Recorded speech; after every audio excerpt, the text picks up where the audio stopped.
ছুটিতে গ্রামে আসার পর ভাইয়ের সহকারে আমাদের পূর্ব পরিকল্পনা ছিল যে আমরা বড়শি দিয়ে মাছ ধরবো।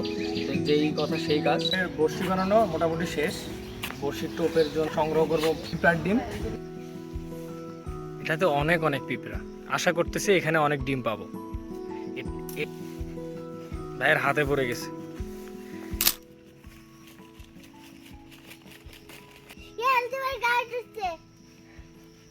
এখন আমরা যাচ্ছি মানে কৃষি জমিগুলোর মাছ বরাবর। এতগুলো হাঁস, কারো বড়শিতে মাছ উঠতেছে না। দেখা যায় সবাই আমরা, ভাইয়াও প্রায় বড়শিটা ফেলায় রেখে বসে আছে।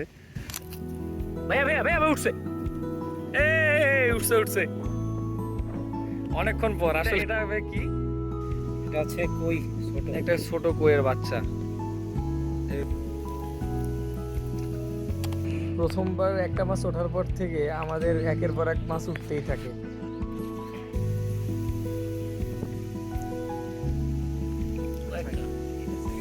আমাদের মাছ ধরা মোটামুটি শেষ, আমরা কিছু মাছ পেয়ে গেছি। তো আর অপেক্ষা করতে ইচ্ছা করতেছে না, এখন আমরা বাসার দিকে যাব। তো এখন পানিতে নামবো আর কি। এই ভাইয়া দেখো তো এটা কি, সত্যি এটা একটা হাঁসের ডিম। এই হাঁসগুলো ছিল, এই হাঁসগুলোর ডিম এটা। দেখ মাছ যেমন তেমন একটা সঙ্গে ডিম। এখানে একটি দিন, একটু সময়, প্রকৃতির সঙ্গে কাটানো এই মুহূর্তগুলোই তো জীবনের আসল শান্তি। এখানে মাছের সংখ্যাগুলো হয়তো মনে থাকবে না, কিন্তু মনে থেকে যাবে এই স্মৃতিগুলো, যার জন্য আমি বারবার এই জায়গায় ফিরে আসতে চাইবো।